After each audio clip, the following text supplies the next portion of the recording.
जोहार रौरे सब मन के स्वागतम करत ही आदिवासी न्यूज़ टीवी चैनल के ब्रेकिंग न्यूज़ में मोहे को विक्रम सवासी रौरे सब मन देखे के लागे आदिवासी न्यूज़ टीवी। ये समय आदिवासी न्यूज़ टीवी चैनल के सभी दर्शक मन के आज जो खबर देख ले जाती हमें आज जेहेतु 15 सितंबर और 15 सितंबर के दिन जे आदिवासी शांति सुक्ति के आस्ते जितना भी विद्रोही संगठन मन रहे सभी संगठन तथा आदिवासी छात्र संगठन के धैर्य के आदिवासी सुरक्षा समिति के धैर्य के विभिन्न रकम जितना भी लीडर्स मन जाए के उपस्थित हल दिल्ली में और गृह मंत्री अमित शाह के साथ में जो बैठक के करल गए राउर सब मन के वहाँ के खूब विजुअल देखा के जाते साथे अमित शाह को एक बाइट राउर सब मन के बढ़ा देबो जेटा बाइट में जे बैठक लेके का रिजल्ट निकल सके बोलल जाए है राउर सब मन के समय हम देखा के जाती जो दृश्य जे बैठक में जब समय के एक वीडियो हमें देखा थी जो बैठक के होने वाला शुरू होने के पहले जो करल जाए रहे ये वीडियो क्लिप के हमें देखा थी ये मुहूर्ते आदिवासी न्यूज़ टीवी चैनल के सभी दर्शक मन के किले एक एक्सक्लूसिव दृश्य इस समय हमें देखा के जाती है आदिवासी न्यूज़ टीवी चैनल के सभी दर्शक मन के।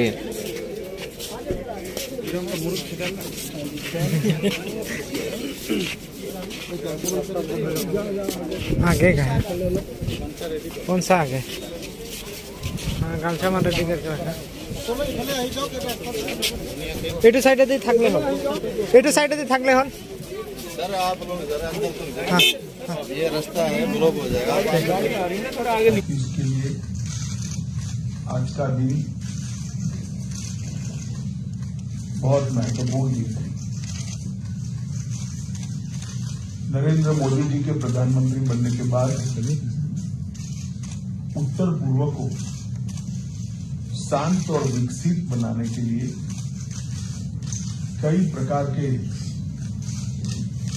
कार्यक्रम हाथ में लिए गए।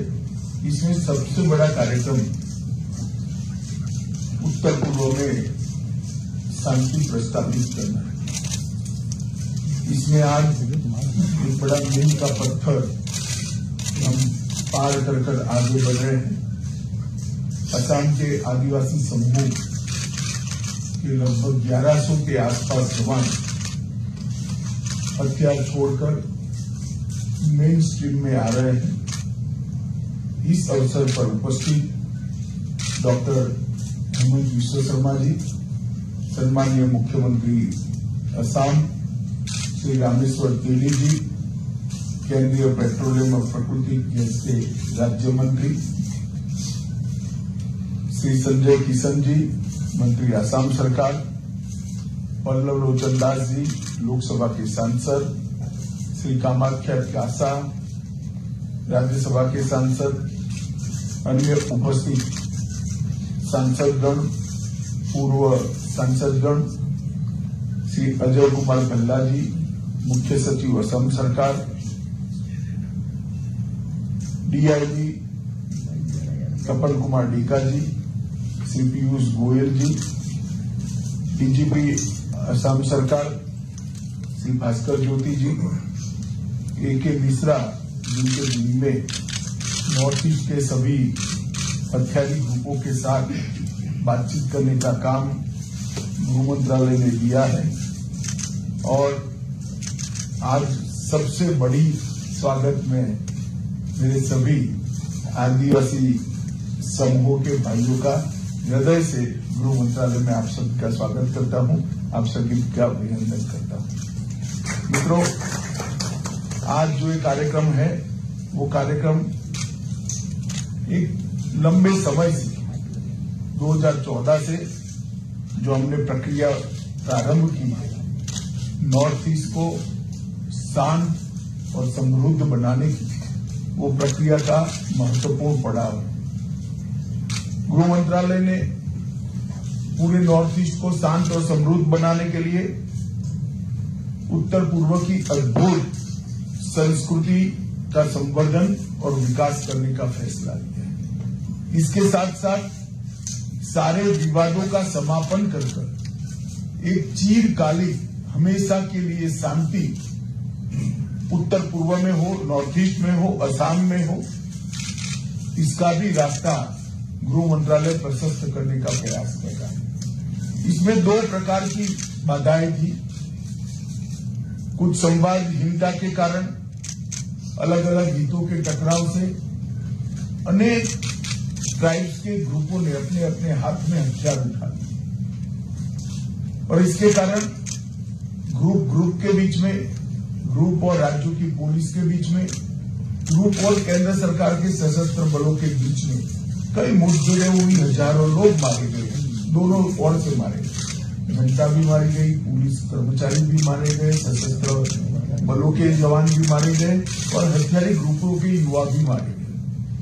हमने तय किया है कि 2024 के पहले राज्यों के बीच में सीमा का विवाद हो, चाहे इस सारे सशस्त्र ग्रुपों की बात हो, हम हर विवाद को समाप्त करना चाहते हैं। एक और असम की और उत्तर पूर्व की संस्कृति का संरक्षण और संवर्धन करना, सारे विवादों को समाप्त कर सारे सशस्त्र गुटों के साथ समझौता कर पुनर्वसन करना और तीसरा विकास की गति देकर उत्तर पूर्व को देश के बाकी के हिस्सों के अनुरूप विकसित बनाना।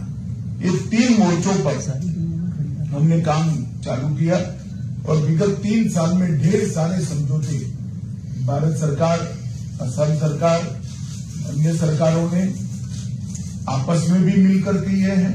भारत सरकार, असम सरकार और सशस्त्र गुटों के बीच में भी 2019 में NLFT के साथ समझौता हुआ, जिसमें त्रिपुरा का हथियारी ग्रुप था, इन लोगों ने भी आत्मसमर्पण किया।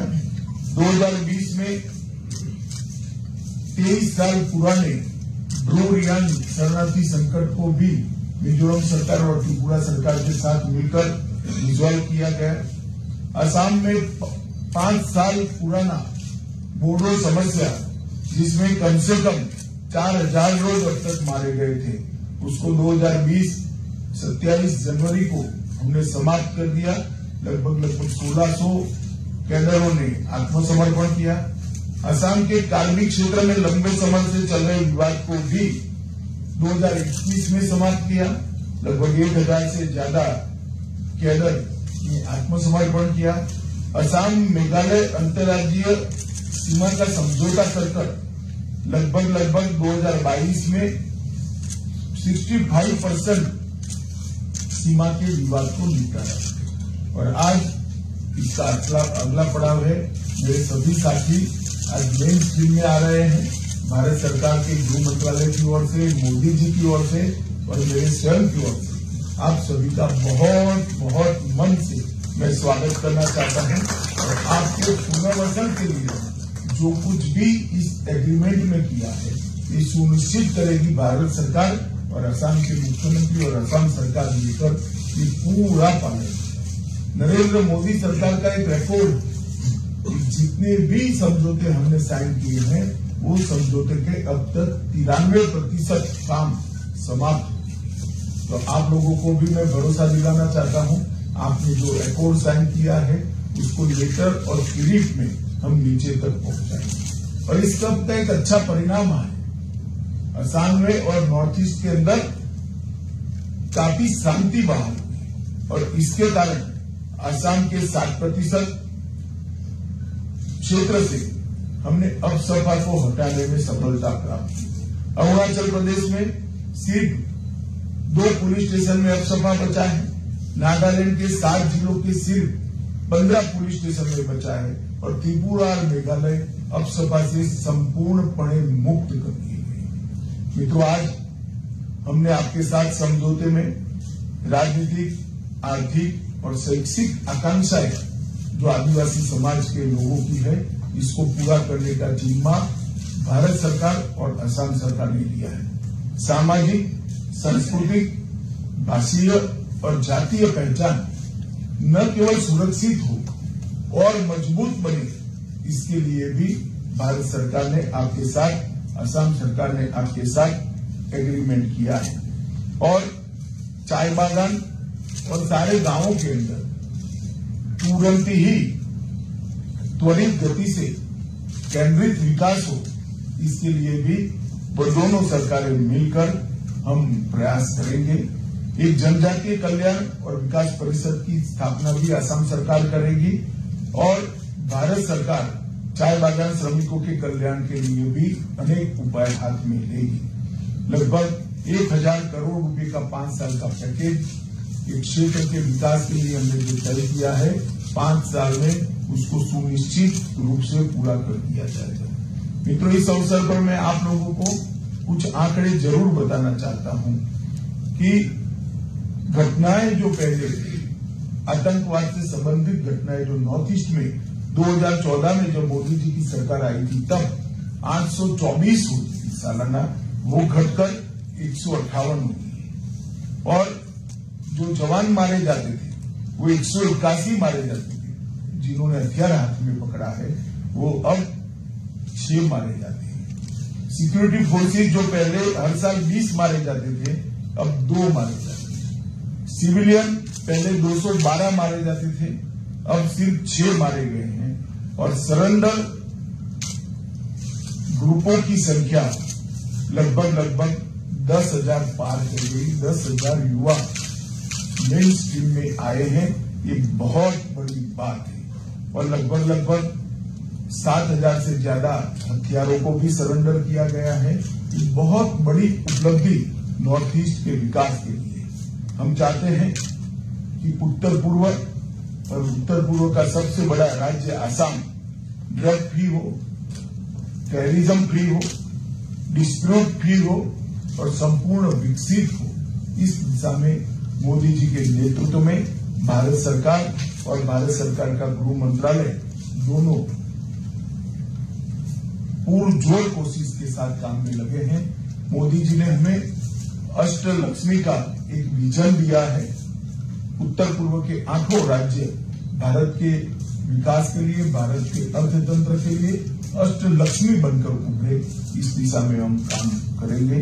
मैं आज फिर से आसाम के मुख्यमंत्री श्री हेमंत बिस्वा शर्मा जी और भारत सरकार के जो अधिकारी इसमें लगे थे, आसाम सरकार के जो अधिकारी इसमें लगे थे और विशेषकर मेरे सब आदिवासी भाइयों बहनों का हृदय से धन्यवाद करता हूं कि आपने मेन स्ट्रीम में आकर अपने क्षेत्र को शांति और विकास से युक्त करने का एक बहुत बड़ा काम किया है। और अंत में फिर से मैं विश्वास दिलाता हूं कि समझौते की हर साइन की गई, दस्तखत की गई हर एक बात का पूर्णतया पालन हम करेंगे। ऐसा विश्वास दिलाकर मेरी बात को समाप्त करता हूं। वंदे मातरम। बहुत बहुत धन्यवाद। हमारे अपर सचिव को मैं रिक्वेस्ट करूंगा कि फॉर्मल धन्यवाद प्रस्ताव